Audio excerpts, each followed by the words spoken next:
बातें करोड़ों की, दुकान पकौड़ों की। ये मुहावरा तो आपने सुना होगा। इस मुहावरे पर पूरा उतरता है हमारा हमसाया मुल्क भारत। दोस्तों, पाकिस्तान की भारत को आलमी सतह पर एक और शिकस्त। यहाँ पर सवाल ये पैदा होता है कि क्या एआई की क़यादत सिर्फ बड़े स्टेज और हजारों लोगों के मजमे से साबित होती है, या असल इम्तिहान उस वक्त शुरू होता है कि जब निज़ाम को चलाना हो।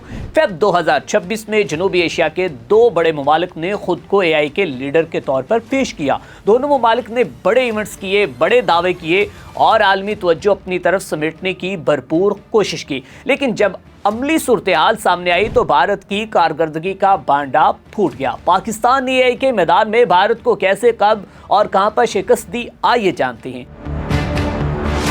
नाज़रीन, फेब 2026 में जनूबी एशिया के दो बड़े ममालिक ने एआई की लीडरशिप का दावा किया। भारत ने नई दिल्ली में बड़ा एआई इम्पैक्ट समिट किया और 7000 पीपल्स का एक जो इन्होंने हजूम इकट्ठा किया और वहां पर 70,000 लोगों ने पार्टिसिपेट किया। लेकिन इंतजामात बिल्कुल सिफर। बज़ाहिर इवेंट तो बहुत बड़ा था, लेकिन इंतजामी मसाइल ने इसकी तवज्जो टेक्नोलॉजी से हटा दी। सुबह से तुलबा कतारों में खड़े रहे, मगर कहीं लोगों को अंदर दाखिल नहीं होने दिया गया।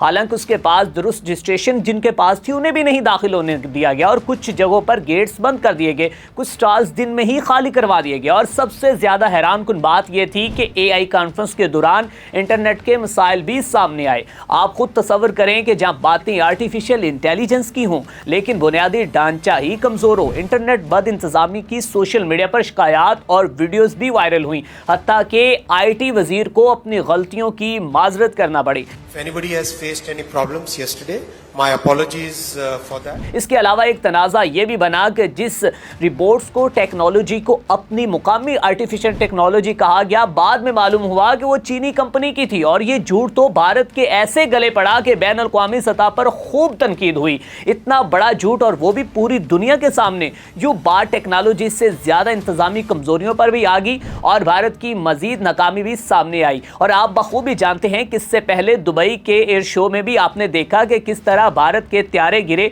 और इनके अपने ही जहाज इनके लिए मजाक बन गए। यहाँ पर इनके इंतजामात और इनके बुलंदोबाला दावे इनके गले की हड्डी बन गए और आलमी सतह पर खूब इनको रुसवा किया गया कि भारत बातें तो एआई की करता है, लेकिन इंतजामात जब खुलकर सामने आए तो दुनिया देखकर हैरान रह गई। जबकि दूसरी जानिब पाकिस्तान में इंडस एआई वीक का इनकाद किया गया, जिसमें मुल्क के मुख्तलिफ शहरों में दर्जनों तकरीबात हुई। इवेंट्स वक्त पर हुए, शुरका की आमदोरफ्त मुनज़्ज़म रही और किसी बड़े इंतजामी बहरान की खबर सामने नहीं आई। ना तलबा को दरवाजों से वापस किया गया, ना इंटरनेट की बंदिश की शिकायत वायरल हुई और ना किसी सरकारी ओहदेदार को हंगामी माजरत करना पड़ी। यहाँ गुफ्तगू, पॉलिसीज, तैयारी और मुस्तकबिल की हिकमत अमली पर मरकूज रही और पाकिस्तान ने जहाँ बैन अल-क़वामी तावन था वहाँ उसे खुले अंदाज में तस्लीम किया, जिससे शफाफियत का तासुर मिला। असल बात यह है कि एआई सिर्फ जदीद मशीनों या बड़े स्टेज का नाम नहीं, बल्कि मजबूत निज़ाम